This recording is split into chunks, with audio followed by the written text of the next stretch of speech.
Hi, everybody. Welcome back to the Roundtable. I'm your host, Steven. I'm here with Gio. Went to go see The Fantastic Four: First Steps. The movie is directed by Matt Shakman, stars Pedro Pascal, Vanessa Kirby, Ebon Musk, Joseph Quinn, Ralph Innocent, Julia Garner, and Paul Walter Hauser. This is the first introduction of the first family of Marvel with the Disney Marvel merger. This is a story basically of the planet destroyer Galactus has targeted Earth. The Fantastic Four are set to defend it, and they're doing everything possible to do so. For the movie, I enjoyed the way it looked visually. I like that retro look. I thought I wouldn't when I first saw the previews. I was not crazy about it, but I enjoyed it here. This is one of the most visually beautiful Disney films or Marvel films that I've seen in a while. I enjoyed the look. I liked their space adventure. Everything was beautifully done. Excuse me, except maybe the baby looked a little fake every once in a while. Once in a blue moon, yeah. Didn't look right to me, but everything else looked great. He's got superpower, that's why. Herbie, I thought I was gonna hate Herbie for sure. He's gonna be annoying. Thought he was cute in here. Everybody does a great job. This is Earth 828, so it's a different alternate dimension, but also that is 828 is the birthday of Jack Kirby, the creator of the team. If you didn't pay attention, it's just a little throw that out there. Research. What I'm going to say overall, I enjoyed the film. Very well done. I like that they didn't do the whole origin thing where they go into space and we see it's been done 100 times. We know about it. Interesting though, they say every 4 years. Superman was 3 years. If you notice in the film, 3 years, 3 things. This is 4 years. Very interesting how they. No, 4 because Fantastic Four. Yeah, but Superman 3, 4 different. It's weird, right? I thought that was odd that they mentioned that. Like, they say studios don't talk to each other. They talk to each other. I'm sure they do. Overall, great movie. Pedro Pascal, I was worried in the beginning of him as Reed Richards. I enjoyed this version of him. It's not the definitive version for me. He plays it as that intelligence. He's never going to be smart enough to do it. He's missing something. He still blames himself for the mission. I understand that. Vanessa Kirby, I thought was spot on as Sue Storm. Ben Grimm, I thought they didn't. Usually they kind of mention like he doesn't like being that rock, the thing anymore. There's that duality where he wishes he would look normal. The rest of them look human. He doesn't. They don't. They kind of skim over it. Not really. The Human Torch, he's usually portrayed as a blonde playboy. This is not so much. They actually show him as a scientist, and he kind of really helps him out on this mission. I thought that was an interesting twist. Overall, I'm going to say great movie. The only the thing I had a problem with was the time jumps. At one point when they first go see Galactus, they come back. So after a month, the Fantastic Four are back. It seemed like it was like a 20-minute mission. So I don't know where they got this month thing. So the time jumps don't really flow, because they said they were gone for 1 month, right? So, but it seemed like they were gone for let's say a day. Those jumps, and apparently when Galactus came, I read somewhere online it was a year-long wait before they got there. That didn't seem to be materializing. They didn't mention that it's going to take that long. That the planet is marked for death, and there's a certain time frame that's going to happen in. That never really materializes, so you don't get that sense of we don't know how much time we have. The urge of rush. You know what I mean? So that's the only thing. It's the time jumps that didn't work out for me. Overall, I'm going to say this is one of the better Marvel movies. Probably up there with, I'm not going to say it's better than Endgame or anything, but it's pretty darn close. Guardians of the Galaxy, the first one. I'm going to say it's just as good as that. And maybe, or Black Panther. I mean, maybe even Deadpool Wolverine. It's up there. It's a higher till than, let's say, Miss Marvel. And what else was there that we didn't like? I'm going to say it's a top Black tier. Widow. Black Widow. It's better than those for sure. It's up there. Deadpool Wolverine is a different genre. It carries by itself. That you compare it to Spider-Man. That's it. But overall, this is Marvel. I think they're back. They found their footing with this one. What's it? Captain America: Brave New World. That was like a little This is much better than that. This should have come out after Deadpool and Wolverine, so Marvel would have a 1-2 punch with their films, But overall, I'm going to say I'm very happy with this. Great film. It looks fantastic. One of the better looking films in a while. I saw it in 3D, and I recommend it in 3D. So anyways, Rotten Tomatoes give it 88. Audience view 93, and you give 90. Okay, yeah. Look, I'll say this right away. I'll say it's over 93 easily. But here's the critic I have. I watched the trailer. Okay, And when I watch the trailer, I find all the defects. Female service server. What the heck? What's this crap? Blah, blah, blah. Then the visual. What's the reason with this retro future, this and this? Ben Grimm. I mean, I don't mind how like Ben Grimm the thing when he was Ben Grimm. His name is the actor was Ebon. He's kind of an actor, but once it comes to Ben Grimm, I still like the voice of Michael Chiklis, the 2005 Fantastic Four. Okay, okay. They should put him as the voice because he has the more the Brooklyn football, rough in the hoods and everything. Well, this guy's here, his voice, he sounds more like he's from an office. Okay. Vanessa Kirby, who plays Sue Storm. To me, I see her. This is when I watched the trailer. Emma Frost, the White Queen of the X-Men. And to me, for example, I put her because Susan Storm was also supposed to be the cute, sweet girl from next door that she looks harmless, but when she gets mad, get out of her way, because she is the most powerful member of the Fantastic Four. And one person I was thinking was a show it's called The Hunting Party, but before she played The Manifest. Her name is Melissa Roxburgh. That's the kind of person I would like. She's so adorable, like everybody, because the comic book from Fantastic Four from the beginning to the end, anybody met Sue Storm, like Spider-Man and everybody, they all drooled on Sue Storm. Namers drooled on her. Spider-Man being another one. Everybody who met her, they want to go out with her. They wanted to hug her and kiss her because she was adorable. Well, Vanessa, she looks like a tough woman, like intelligent, like Emma Frost. A strategy, because when she smiles, she looks sweet and like full of heart and everything. But then when she has a serious face, like, oh my God, get out of the way. So this is when I was watching the trailer. Like the Human Torch, Joseph Quinn. To me, he looks. I mean, to me when I see that, I go, okay, John Blaze, because he has that face on a motorcycle, and when a guy goes, he goes there, hey, get out of my way. You look at his face, go look at my face. Do you want to mess with this face? Because I'm gonna destroy you. Because he has that face that he looks okay, but it's like there's an evil in him, which is Ghost Rider, right? Or even Hellstrom, because he has that powerful face. Petro is an amazing actor. But to me, for example, the 2005 Fantastic Four, he was one of the best Reed Richards guy he was. What's his name? I have him here. Oh yeah, Ian Gufford. Like Superman. Get people that resemble like other actors. They could have got another actor that resembles like him, like Reed Richards. So Pedro, to me, it's like he doesn't look nothing like him. Like, stop doing this crappy thing. Now saying that and all that, and even the Mole Man. The Mole Man to me is like he looks too much like a guy. Why are you hiding? Have a real guy who's like the Mole Man on TV, don't put makeup, whatever. And he has an aging disease. Like the guy goes there, oh my God, how old are you? You're so old. He goes, I'm 21. I have this disease that makes me look older than usual. So you understand why he's hiding. But this guy looks like a grumpy old man who hates the world. Ooh, there's a dime a dozen. There's more than a dime a dozen in this world, you know? Saying that, loved it. They made it work. I mean, I like in Petro, all these actresses and everything. Still, like I go, the other ones might have been better, but why touch masterpiece? For a person who, like example, I know the Fantastic Four, like I told in the last podcast, I know Fantastic Four almost by heart lately, but after they got too ridiculous and this and that. But especially the older days when Joe Perez was drawing all the other great, amazing artists and everything, that was my favorite comic books of all time. Because all the best villains came from Fantastic Four. Yeah, Galactus came from there, Doctor Doom came from there, the Skrulls, the Krees, the Imperial Guards. The Fantastic Four had everything. No, there's Krees. No, Shining Empire, I think it's more the X-Men. Sorry, so I'm being a boo-boo here, okay? But they had most of the biggest villains ever. So, and I agree with Steven, the way they didn't start by over again, or they use comic books with the Clobber Time and the villains, or they use like a newspaper because they're doing a special on the Fantastic Four, so they're showing news reports of the Fantastic Four what they did before in the past. They're the lame villains of the olden days that the obsolete, like Diablo, the Red Ghost, like even the Mole Man. He's not the best thing that ever existed, especially in today's world. Then there's the Dragon Man in the comic, I think it was comic book version.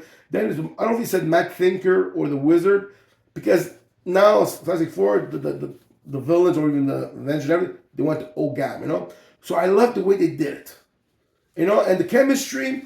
The first one, what makes it work, visual, as he says. I went with 3D glasses, and you like, especially with Galacticus, you see how small they are compared to Galacticus because they bring them so far away, and Galacticus is far away with 3D, and the visuals is spectacular, and I love this retro world of future because I used to love like from the Jetson and all these other what's it called Outer Limits on things there, Twilight Zone, when they had the retro world of the future, and they're all just the same way, they're all in silver as their costume, and you see what they got their influence, how people seeing how the future's supposed to be, and they made it look real. Like the cars, you see all the imaginations from the people in the 1960s. Because the cars all from the 60s, trucks and everything. So just the visual of the city and everything, technology, how they are spectacular. It was like mind blowing. Just like these guys, they went out of their way and they made a home run. For myself, it was very good. And this movie was like made amazing because the dialogue, the chemistry worked. There was no stupid words coming out, being macho, this and that, the thing, this and that. Talking about the thing goes there, the thing, like being ugly. Well, easily. It's 5-6 years, he never went out with anybody. Now he's finally starting to, a woman approached him, and he goes, oh, I have these vanilla chocolate cookies and everything. And then he gets mad at himself because he goes, he's already being realistic to himself. Like, who wouldn't, kind of sense? It's not worth it. Who would want me close to them? And this woman does like it because she sees the bigness in him. You know, like because she's a school teacher with kids. So she says, if I can see good things in a kid, I can see a good thing out of you, you know?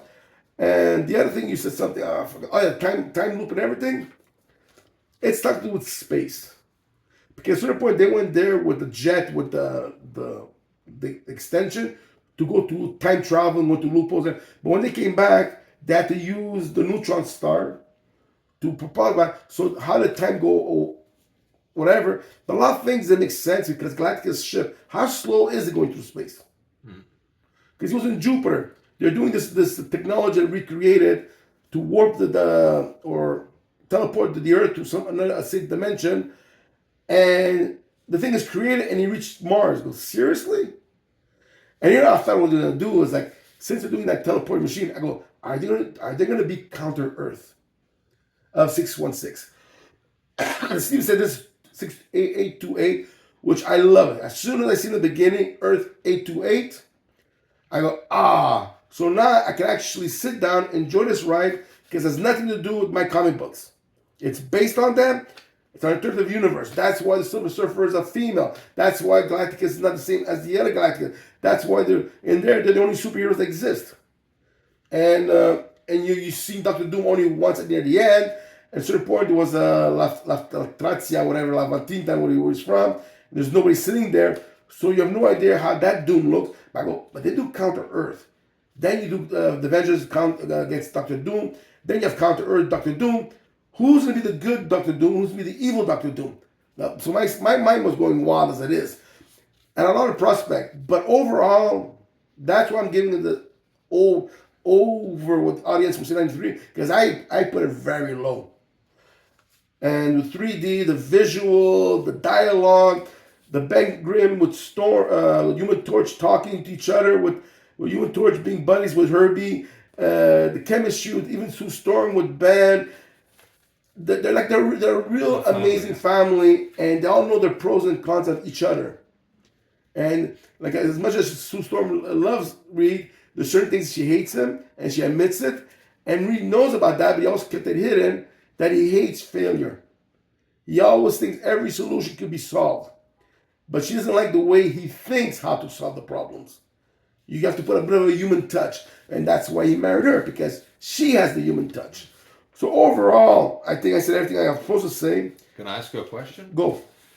Is Sue Richards strong enough to push Galactus like she did in the movie? A certain point was that Sue Storm was very powerful because it was a part that she was pregnant. And did she get that power from the kid, Richard? Or did she get that power because of motherhood? Okay. Because there was once a documentary, like a woman I think it was based when the Hawk came on TV, the Duck Banner on the TV series, and they were talking about that these things do happen. That when some people they go crazy, they get extra super strength. Okay. And there was a car that lost control, went off road and rolled, and the mother came out, and her baby was stuck in the back, and she had the strength. The door didn't want to open. She walled it out the door. She just pulled out the whole door, and saved her baby. Where she got her strength, and she wasn't an athlete. She was a normal mother woman. No? That rush of the fear of losing a kid, blaming on her that she couldn't do nothing about it. She stood up and she opened all her barriers that no, you're not doing that. I'd rather die. I'll die before you take my son or my child. And that's when she got the power. Okay. It's that she was willing to die for her son. Because she wasn't willing to live him taking off with her son, and she lives the rest of her life knowing her son is being manipulated by this guy Galacticus. Yeah. Well, and she can live with herself. Overall, I'm going to say I agree with you. It's a great movie. The only thing I think there was other problem, the time jumping. That was the worst. But there was the part, when Galactus realizes that the baby's actually in the Baxter building, and he starts going there. Yeah. And they're all trying to get to the Baxter. Sue's in the car, but the car can fly, but she drives it. Why don't you just fly and go past them and get the baby? Maybe because maybe something broke or whatever. So certain things that's something I kind of question. No, and same thing with Galacticus. He never drops into ocean because he's able to float on. Yeah, that's the other thing. He has these flowing discs. But to try to say this is 828. Yeah, it's a different world. There's the only superhero team there's the Fantastic Four. And everything starts from scratch, and that's why I accepted it. I go, when Galactus jumped in the ocean, I go, why? And then when he's walking through the city, I go, why? He's able to float. Yeah. But the only thing I liked about it is how Galactus is once you hurt him once, you can't hurt him the same way again. The Human Torch burned his eyes, but later on, the Human Torch started trying to do whatever you want to. It didn't bother him at all. The thing hit him once, he felt it. The thing hit him so many times later on, he didn't niche at all, And Sue Storm, the reason he was able to push her, he got her off balance. Then plus he doesn't want to injure Richard, the baby. Because Franklin. Yeah, Franklin, sorry. I'll say Richard. Because Franklin is his cure. Yeah. Which to me, if I from my point of view, since I know the whole history of Fantastic Four, I go, come on, you guys are being bugged. Poor Galacticus. He killed so many worlds. He's been tortured for billions of years. You're giving a kid to him that they could both live in space, and Galactus, trust me, he'll treat this kid like his own son. And everybody in the universe is safe. But then again, it's a comic book. So there you go. But to me, they're selfish. And the way the storyline they did with that Reed Richards admits it, that they were talking, debating, and everything, and he wanted the baby. And go, oh, good. And I knew, and that was perfect because it shows people are willing to go save us with your baby. Mm-hmm. Okay, why don't you give me your baby? Mm-hmm. Oh no, that's why I thought they would say. He goes, all right, so you want me to give you? Okay, let's do this. All you guys' babies, give it to me. Put them all together. Put a package deal. No, but you don't want your baby. Oh, so it's okay with me, but it's not okay with you, huh? What's good for the geese is good for the gander. But overall, I mean, seriously, the save of this movie, when it started with Earth 828, I sat down and I'm going to enjoy this ride. Even though my wild goat went to counter Earth and this and that and all that crappy, mind-blown, crazy English I go. So overall, worth the money. Full price or just cheapy night? Oh, to me, anything. I'm a Fantastic Four, I'll pay full price. Same here. We highly recommend this movie. And I would love to go see in IMAX. We went to the theater we went, they don't have IMAX, they only have 3D theaters. But IMAX, Galacticus, seeing IMAX, holy crap, it would be spectacular. Yeah. But the thing is, one thing I would say before I left, I always find Galacticus, they should put him, you don't know how he looks. As soon as you look at him, he changes. Because he wants to be presented how you present as the devourer of worlds. Mm. So if he goes to a Skrull, he will look like a Skrull to a Skrull. But you be next to the Skrull, you see him as human.